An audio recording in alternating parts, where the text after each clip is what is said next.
আজকে এই একটি দফার আলোকে আজকে এই কর্মী সমাবেশে সুযোগ্য সভাপতি রাজপথের সাহসী সৈনিক, দীর্ঘ সময় আন্দোলন সংগ্রামের পরীক্ষিত নেতা,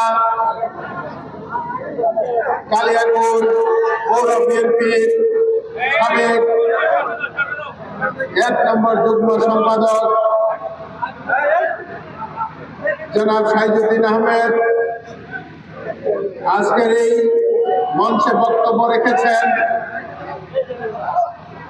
কালিয়াকৈর পৌর বিএনপির সাবেক সাধারণ সম্পাদক, বিএনপি জাতীয় নির্বাহী কমিটির অন্যতম সদস্য। অনুষ্ঠান তো ভালোই চলছিল, শেষের দিকে হঠাৎ এই বৃষ্টিটা এসে আপনাদেরকে একটু কষ্ট দিয়েছে।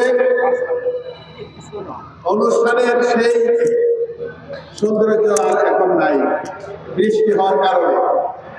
যাই হোক, আমি সেই কারণে অতি সংক্ষেপে দুটি কথা বলেই আমার বক্তব্য শেষ করব।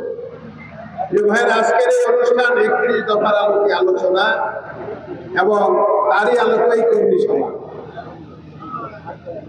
আমরা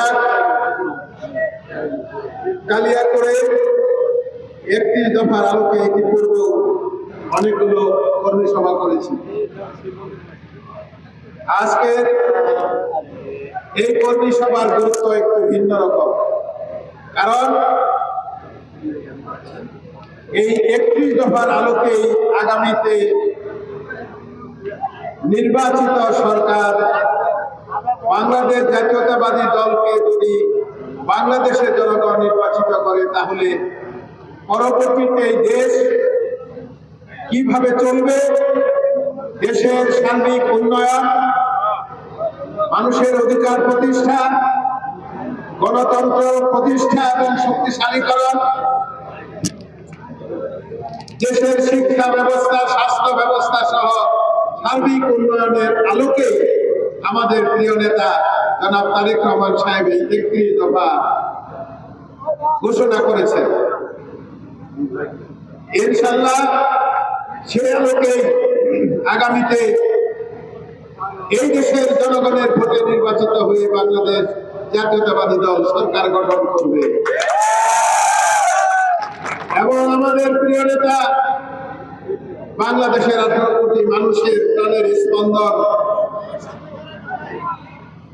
এই দেশের মহান স্বাধীনতার ঘোষক শহীদ রাষ্ট্রপতি